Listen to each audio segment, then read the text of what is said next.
يا حامل القرآن قد خصك الرحمن بالفضل والتيجان والروح والريحان. يا حامل القرآن قد خصك الرحمن بالفضل. السلام عليكم ورحمة الله وبركاته. أعوذ بالله من الشيطان الرجيم. بسم الله الرحمن الرحيم. الحمد لله رب العالمين. اللهم صل على سيدنا محمد وعلى آله وصحبه وسلم. رب اشرح لي صدري ويسر لي أمري واحلل عقدة من لساني يفقهوا قولي.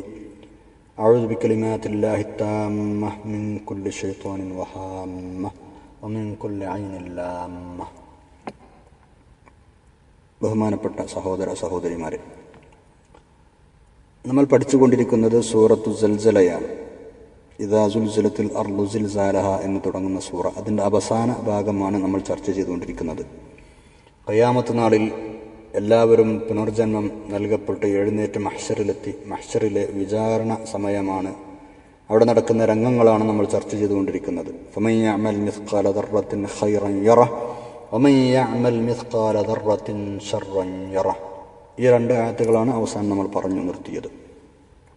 എത്ര ചെറിയ നന്മയായാലും ശരി, എത്ര ചെറിയ തെറ്റുകളായാലും ശരി, കാണിച്ചു തരും അല്ലാഹു തആല. യറഹു, അതവൻ അവിടെ കാണാം. നമ്മൾ വളരെ ഗൗരവത്തോടെ ചിന്തിച്ച് മനസ്സിലാക്കേണ്ട ആയത്തുകളാണ് ഇതൊക്കെ. എത്ര ചെറിയ നന്മകളും നമ്മൾ നിസ്സാരമായി കാണാൻ പാടില്ല.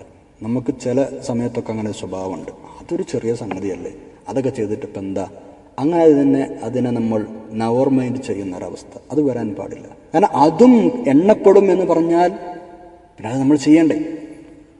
എത്രത്തോളം എന്ന് പറഞ്ഞാൽ മുഫസ്സിരീങ്ങളെ ആളുകളൊക്കെ ഇതിനെ തഫ്സീർ ചെയ്ത് എമ്പാടും എഴുതിയിട്ടുണ്ട്. ഒരു ഉറുമ്പിനെ നമ്മൾ കണ്ടു, അതിനെ നമ്മൾ കൊല്ലാതെ വിട്ടു. ഉപദ്രവം ഏൽപ്പിക്കാത്ത ഉറുമ്പുകളാണെങ്കിൽ ഇപ്പോൾ സാധാരണഗതിയിൽ ഇങ്ങനെ പോകാറുണ്ടല്ലോ. അല്ലാതെ വീടുകളിൽ മറ്റുള്ള സ്ഥലത്ത് ശല്യമാവുന്ന രൂപത്തിലുള്ളതിനെ കുറിച്ചല്ല ചർച്ച. അല്ലാത്ത രൂപത്തിൽ ഒരു ഉറുമ്പിനെ, ചെറിയൊരു ജീവിയെ, ഒരു ഉദാഹരണം പറഞ്ഞു എന്നുള്ളൂ, നിങ്ങൾ രക്ഷപ്പെടുത്തി. അതൊരു ജീവിയെ രക്ഷപ്പെടുത്തിയ കൂലിയാണ് രേഖപ്പെടുത്തപ്പെടുക. സുബ്ഹാനല്ലാഹ് അല്ലേ. അതിനെ ചവിട്ടണ്ടെന്ന് വിചാരിച്ചിട്ട് അപ്പുറത്ത് കൂടി നടന്നു പോയി, അതാ പോണ ഭാഗത്തൂടെ പോയിക്കോട്ടെ, അതൊരു കൂലിയാണ്. യറഹു, അതവിടെ ചെന്നാൽ കാണാം, അതൊരു നന്മയാണ്. അതുപോലെ തന്നെ ഒരു പൂവ് ജീവനുള്ള സംഗതിയാണ്. അതിനെ ചവിട്ടി അരച്ച് മെതിക്കാതെ അപ്പുറം മാറി നടന്നു, അതിനെ സംരക്ഷിച്ചു വെച്ചു, അതൊരു കൂലിയാണ്. സുബ്ഹാനല്ലാഹ്. അത് അള്ളാഹുവിന് തസ്ബീഹ് ചെല്ലുന്ന പൂവാണത്. നമ്മളതിനെ ചവിട്ടാതിരിക്കാൻ മാറി നടന്നാൽ അതൊരു അമലാണ്, സൽക്കർമ്മമാണ്. ഒരാളോട് പുഞ്ചിരിക്കുന്നത് വരെ സൽക്കർമ്മമാണ്, സ്വതക്കയാണെന്ന് പഠിപ്പിച്ചതല്ലേ പരിശുദ്ധ ഇസ്ലാം. അതും ഒരു അമലാണ്. സുബ്ഹാനല്ലാഹ്. അതുകൊണ്ടാണ് ഹദീസിൽ കാണാറോ, ഇമാം മുസ്ലിം റഹ്മത്തുള്ളാഹി റിപ്പോർട്ട് ചെയ്ത ഹദീസിൽ കാണാം, ലാ തഹ്ഖിറന്ന മിനൽ മഅറൂഫി ശൈഅ, നല്ല കാര്യങ്ങളിൽ ഒന്നിനെയും നിസ്സാരമാക്കരുത്. അല്ലേ, വലൗ അൻ തൽഖ അഖാക ബിവജ്ഹിൻ തൽഖിൻ, നിന്റെ സഹോദരനെ പ്രസന്നവദനനായി കണ്ടുമുട്ടുന്നതാണെങ്കിൽ പോലും ആളുകളോടൊക്കെ നല്ല നിനക്ക് നിൽക്കുക, നല്ല നിനക്ക് അവരെ കാണുമ്പോൾ മുഖം പ്രസന്നമായിരിക്കുക, അവരോട് ചിരിക്കുക, പുഞ്ചിരി കൊടുക്കുക, മുഖം വീർപ്പിച്ച് നടക്കാതിരിക്കുക, ഇതൊക്കെ സദഖയാണ് എന്ന്. സുബ്ഹാനല്ലാഹ്. എല്ലാ സംഗതികളും ഇങ്ങനെ തന്നെയാണ്. ചെറിയ പാത്രത്തിൽ നമ്മൾ വെള്ളം, ഹദീസുകളിൽ അതിന് കൃത്യമായ ഉദാഹരണങ്ങൾ വരെ പറഞ്ഞിട്ടുണ്ട്. വെള്ളം കോരിയിട്ട് മറ്റൊരാൾക്ക് ഒഴിച്ചു കൊടുക്കുക, അവരുടെ പാത്രം നിറക്കാൻ സഹായിച്ചു കൊടുക്കുക, നല്ല മുഖപ്രസന്നതയോടെ സംസാരിക്കുക. അതുപോലെ തന്നെ നിന്നെ ഒരാൾ ചീത്ത പറഞ്ഞാൽ, നിന്റെ അടുത്തുള്ള ഒരു സംഗതി വെച്ചിട്ട് തന്നെ ഒരാൾ നിന്നെ ചീത്ത പറഞ്ഞാൽ അയാളുടെ അടുത്തുള്ള ഒരു കാര്യം വെച്ചിട്ട് അയാളെ നീ ചീത്ത പറയാതിരിക്കുക. അങ്ങനെ ഒരുപാട് കാര്യങ്ങൾ ഹദീസുകളിൽ എന്നെ പറഞ്ഞതായി കാണാം. ഈ ചീത്ത പറയുന്ന വിഷയം നമ്മളൊക്കെ കൃത്യമായി ശ്രദ്ധിക്കേണ്ട ഒരു വിഷയം കൂടിയാണ്. നമ്മളെ അടുത്തുള്ള ഒരു കാര്യം വെച്ചിട്ട് നമ്മളൊരാൾ ചീത്ത പറഞ്ഞാൽ നമ്മൾ ഓൻ്റെ അടുത്തുള്ള രണ്ടെണ്ണം വെച്ചിട്ട് അവൻ അങ്ങോട്ട് ചീത്ത പറയും. അപ്പോഴേ നമുക്കൊരു ആശ്വാസം കിട്ടുള്ളൂ. രണ്ടെണ്ണം പറഞ്ഞില്ലെങ്കിൽ ഒരു സുഖം ഉണ്ടാവില്ല നമുക്ക്, പ്രത്യേകിച്ച് മലയാളികളെ നമുക്കൊക്കെ. ആ സ്വഭാവമൊക്കെ മാറ്റുക. അതിനൊരു കാരണമായ ഹദീസിൽ നബി സല്ലല്ലാഹു അലൈഹി വസല്ലം പറഞ്ഞിട്ടുണ്ട്, നീ അങ്ങനെ അദ്ദേഹത്തെ ചീത്ത പറയാതിരുന്നാൽ, അതിന് പ്രതികാരമായി പറയാതിരുന്നാൽ കൂലി നിനക്ക് കിട്ടും, ഓനാ പറഞ്ഞതിൻ്റെത് ഓനക്കും കിട്ടും, അതിൻ്റെ ശിക്ഷ അവനും കിട്ടും. നീ പറഞ്ഞാൽ കൂലി എനിക്ക് കിട്ടൂലേ. പറയാതിരിക്കുക എന്നത് വലിയ കൂലിയുള്ള സംഗതിയാണ്. സുബ്ഹാനല്ലാഹ്. അതുപോലെ തന്നെ ചെറിയ നന്മകൾക്ക് ഉദാഹരണമാണ് ഏതെങ്കിലുമൊക്കെ സദസ്സിൽ ചെന്നാൽ ആളുകൾക്ക് ഇരിക്കാൻ വേണ്ടി വിശാലത ചെയ്തു കൊടുക്കുക. അത് കാഫിറായാലും ശരി, മുസ്ലിങ്ങളായാലും ശരി, ആരായാലും ശരി, അവിടെ നിന്ന് ജാതി മതഭേദം ഇസ്ലാമിൽ ഒരു സ്ഥലത്തും ഈ വിഷയങ്ങൾക്കില്ല. ഇത്തരം ചെറിയ നന്മകൾക്ക് ആരായാലും ശരി സ്ഥലം ഉണ്ടാക്കി കൊടുക്കുക, ഒന്ന് ഒതുങ്ങി നിന്ന് കൊടുക്കുക, ഒന്ന് ഒതുങ്ങി ഇരുന്ന് കൊടുക്കുക, അല്ലെ? മറ്റാരും കയറിയിരിക്കരുത്, എൻ്റെ ഇടയിൽ, ഈ സൊഫിന്റെ ഇടയിൽ എന്റെയും മറ്റവന്റെയും ഇടയിൽ കുറച്ച് ഗ്യാപ്പ് ഉണ്ടാവണം, ഇനി ആരും നിന്റെ ഇടയിൽ കയറി വരരുത് എന്നുള്ള നിലക്ക് ഒന്നായിട്ട് പരന്നിരിക്കല്ലേ ചെയ്യേണ്ടത്. ആളുകൾക്ക് സ്ഥല സൗകര്യം ചെയ്തു കൊടുക്കുക. പ്രത്യേകിച്ച് ഗൾഫ് നാടുകളിലൊക്കെ ചൂടിന്റെ സമയത്ത് പുറത്ത് ജുമാക്കൊക്കെ ആളുകൾ കഷ്ടപ്പെട്ട് നിൽക്കുന്നുണ്ടാവും.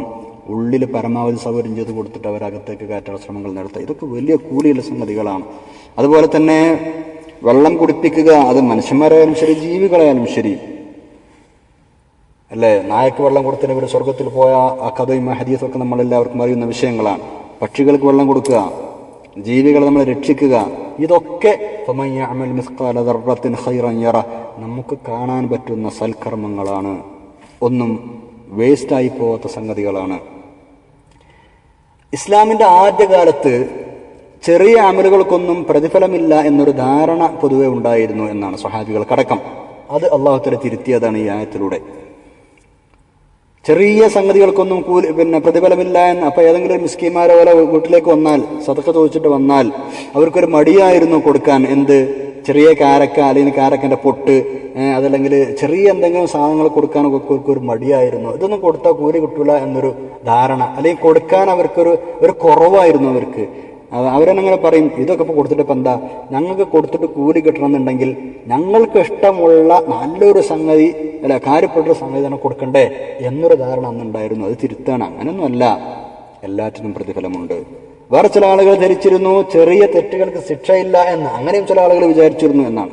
ശിക്ഷ എന്നൊക്കെ പറയുന്നത്, നരകം എന്നൊക്കെ പറയുന്നത് കബായിറിന് മാത്രമാണ്, വലിയ വൻപാപങ്ങൾ ചെയ്യുന്നവർക്ക് മാത്രമേ ശിക്ഷയുള്ളൂ എന്നൊരു ധാരണയും ആദ്യകാലത്തുണ്ടായിരുന്നു എന്നും ഇതിന്റെ തഫ്സീറുകളിൽ കാണാൻ പറ്റും. അതും തിരുത്തി കൊടുക്കുകയാണ് അല്ലാഹു തആല. തെറ്റുകൾ ചെറുതാണെങ്കിലും ശരി, അത് തെറ്റുകൾ തന്നെയാണ്. കുറഞ്ഞ തെറ്റുകളാണെങ്കിലും ശരി, അത് പിന്നെ അങ്ങനെ കൂടിക്കൂടി പോകാൻ സാധ്യതയുണ്ട്. അതുകൊണ്ട് നിങ്ങൾ ആ ഭാഗത്തേക്ക് അടുക്കരുത് എന്ന് പറയുകയാണ്. അവ ചെറിയ തെറ്റുകൾ ചെയ്താൽ നിങ്ങൾക്ക് അല്ലാഹു തആല കാണിച്ചു തരും. ചെറിയ തെറ്റുകളല്ലേ എന്ന് വിചാരിച്ചിട്ട് നിസ്സാരവൽക്കരിക്കുന്ന ഒരു സ്വഭാവം പൊതുവെ ഇന്നുണ്ട്, അല്ലേ?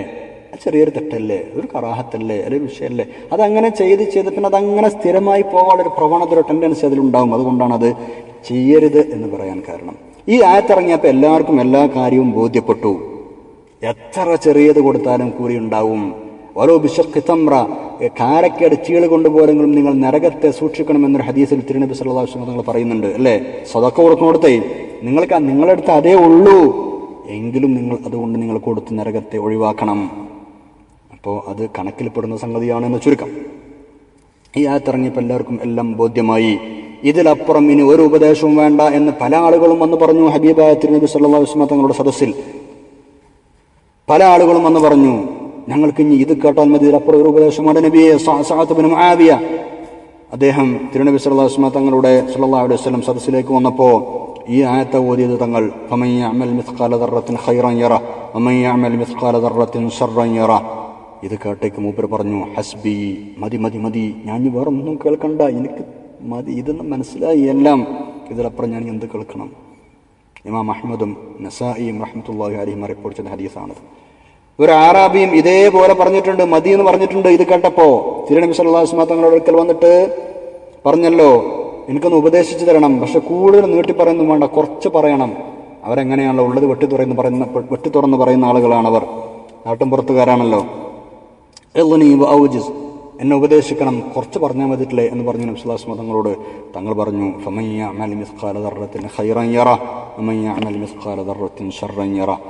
ഇതാണ് ഓതി കൊടുത്തപ്പോൾ അയാൾ പറഞ്ഞു, ഖദ് കുഫീത്, മതി മതി, എനിക്ക് ഇനിയൊന്നും പറയണ്ട, മതി, ഇനിയൊന്നും പറയണ്ടെങ്കിൽ എനിക്ക് മതി. ഇത് കേട്ടപ്പോൾ ഹബീബായ നബി സല്ലല്ലാഹു അലൈഹി വസല്ലം ചിരിച്ചു എന്നാണ്. ചിരിച്ചിട്ട് പറഞ്ഞു, ഫഖഹർ റജുൽ, അയാൾക്ക് കാര്യം മനസ്സിലായിട്ടുണ്ട്. സുബ്ഹാനല്ലാഹ്. അപ്പൊ ചെറിയ തെറ്റുകളല്ലേ എന്ന് വിചാരിച്ചിട്ട് നമ്മൾ നിസ്സാരവൽക്കരിക്കാൻ പാടില്ല. ചെറിയ തെറ്റുകൾ അതങ്ങനെ കൂടിക്കൂട്ടിയിട്ടാണ് അതാണ് പിന്നെ വലുതാവുന്നത്, അതാണ് വലുതിലേക്ക് നമ്മളെ നയിക്കുന്നത്. നല്ലോണം സൂക്ഷിക്കുക, ഇന്നത്തെ കാലത്ത് പ്രത്യേകിച്ചും, അല്ലേ? ലേശം പാട് തന്നെയാണ് നേരെ നടന്നു കിട്ടാൻ. നമ്മൾ മെനക്കെടുക തന്നെ വേണം. വളഞ്ഞ വഴികളാണ് എല്ലായിടത്തും ഉള്ളത്.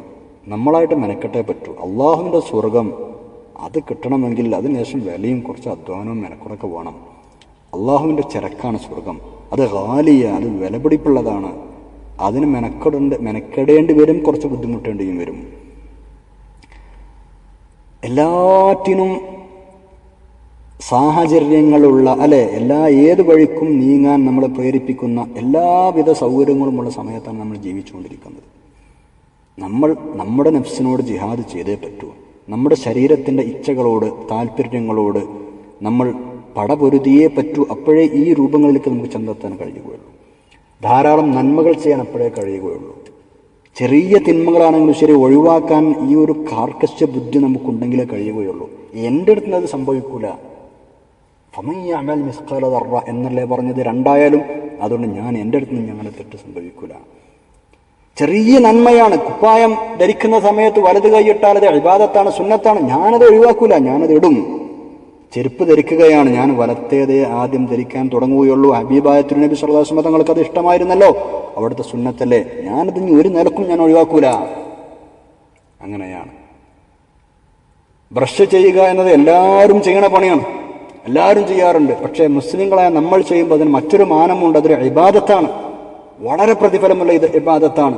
നിങ്ങൾക്ക് പ്രയാസമാകുകയില്ലായിരുന്നുവെങ്കിൽ എല്ലാ വഖത്തിനും മിസ്വാക്ക് ചെയ്യാൻ ഞാൻ നിങ്ങളോട് കൽപ്പിക്കുമായിരുന്നു എന്ന് ഹബീബായ തിരുനബി സല്ലല്ലാഹു അലൈഹി വസല്ലം നമ്മളോട് പറഞ്ഞിട്ടുണ്ട്.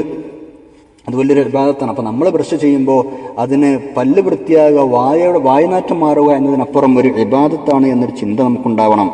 എന്നാൽ അത് യറഹു, അത് നമുക്ക് കാണാം, അതൊരു ഖൈറാണത് കാണാം. ഇങ്ങനെ എല്ലാം മുടി ചെയ്യുകയാണ്, വലത് ഭാഗം എടുത്ത് ആദ്യം ചെയ്യുക. മുടിയുള്ള ആളുകൾ മുടിയെ നന്നായി കൊണ്ടു നടക്കട്ടെ, അതിനെ പരിപാലിക്കട്ടെ എന്നൊരു ഹദീസുണ്ടല്ലോ, അത് ഞാൻ പാലിക്കുകയാണ്. തിരുനബി സല്ലല്ലാഹു അലൈഹി വസല്ലം വാർന്നു വെച്ചിരുന്നത് പോലെ അതൊരു ഇബാദത്താണ്. എല്ലാം അങ്ങനെയാണ്. സുബ്ഹാനല്ലാഹ്. ചെറിയ ചെറിയ നന്മകൾ വരെ നമ്മൾ ഒഴിവാക്കാതിരിക്കുക. കഴിയുന്ന അവസരങ്ങൾക്ക് ദിക്റുകൾ ചെറിയതാണെങ്കിൽ പോലും ചൊല്ലാൻ ശ്രമിക്കുക. അങ്ങനെ ഹസനാത്തുകൾ കൂട്ടുക. അതൊക്കെ യറഹു, എനിക്ക് എന്തായാലും കാണാം. ഞാൻ അവിടെ ചെല്ലുമ്പോൾ എൻ്റെ ഹസനാത്തിൻ്റെ ഏടുകളിൽ ഉണ്ടാകും, എൻ്റെ മീസാനിൽ കനം തൂങ്ങും എന്നൊരു ഉറച്ച വിശ്വാസം കൂടി ഉണ്ടായാൽ മാഷാ അള്ളാഹ്, സംഗതി റാഹത്തായി. അള്ളാഹു തആല നമുക്ക് സഹായിക്കട്ടെ. ആമീൻ. പിശാചിൻ്റെ സർവ്വ കുതന്ത്രങ്ങളിൽ നിന്നും പിന്തിരിപ്പിക്കലിൽ നിന്നും നമുക്ക് അള്ളാഹു തആല നമ്മളെയും വേണ്ടപ്പെട്ടവരെയും കാത്തുരക്ഷിക്കട്ടെ.